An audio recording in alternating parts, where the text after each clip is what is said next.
You may be seated. Thank you, Mackenzie. So good morning, Shabbat Shalom. So I love reggae. And when I hear it, I feel all right. And my love of reggae actually goes back to my misunderstanding of a Bob Marley song. The song was called No Woman, No Cry. That's what I thought it meant. If you don't have a girlfriend, don't cry, it'll be okay. Which was very comforting to my 15-year-old self. And my 16-year-old self.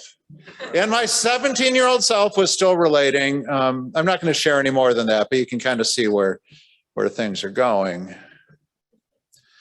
But I'm over it, clearly. But it turns out what it actually meant was Bob Marley saying to a woman, don't worry, don't cry, things are going to be okay. And now you're asking yourself, well, that's vaguely interesting, but why is he talking about it? But there are actually a lot of biblical references within reggae, like the album Exodus, for example. Steel Pulse had a big hit called Chant a Psalm a Day. The Melodians in 1970 by the Rivers of Babylon. Even the word Jah is from the Hebrew word for God. They believed that King Haile Selassie was the last king of Judah. So there are a lot of these connections. But why specifically today is I was reminded in our Torah portion of a great song from the 70s by Jimmy Cliff called Many Rivers to Cross. Anyone know that one? Would you like me to sing it for you? No, you do not.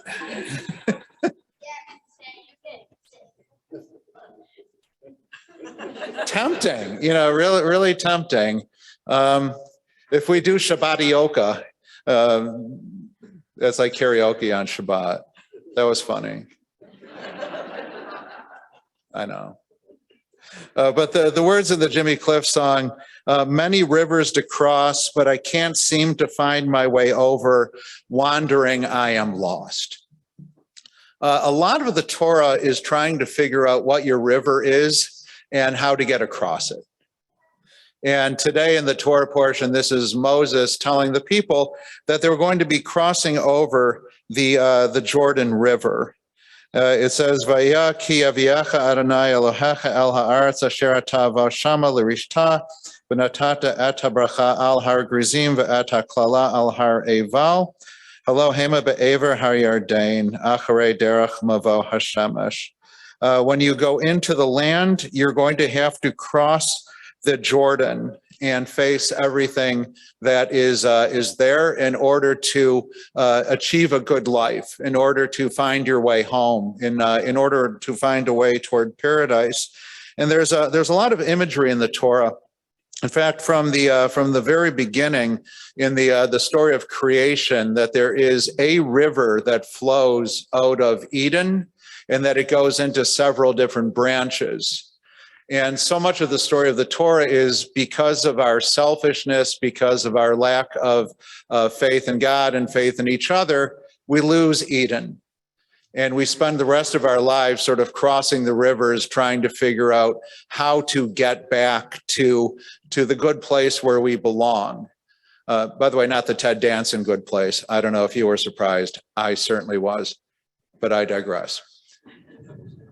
It's about finding your way to where you really belong. And each of us has a different river. One of the rivers in the Torah is Jacob before he's going to confront his brother after many years. He had a terrible falling out with his brother, and he's afraid of him, and he's afraid what's going to happen, and he's going to have to cross the Jabbok River, the Yavok, and he's going to have to face the things that he did to his brother. He's going to have to face his fears.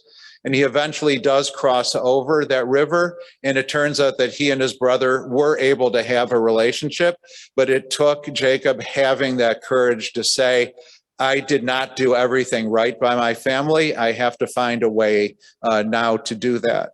The Nile was the most mighty river in the Middle East. It's responsible for the entire life of Egypt, but that's also where Pharaoh threw the newborn baby males because he was threatened. He said that this people, they will be too numerous, they will not be loyal, and they will be a threat. And he could not confront the idea of he was not the supreme being in the universe. But the Nile was also a river that Moses' mother and sister had the courage to say, in the face of danger, in the face of when everything's hopeless, we're going to have hope and we're going to live with some optimism anyway.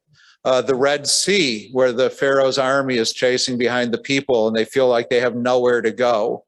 And because of the courage of a couple of people, they say, even if it feels like we can't save ourselves, even if it feels like we can't rescue anyone, we're going to act with faith and we're going to act with courage.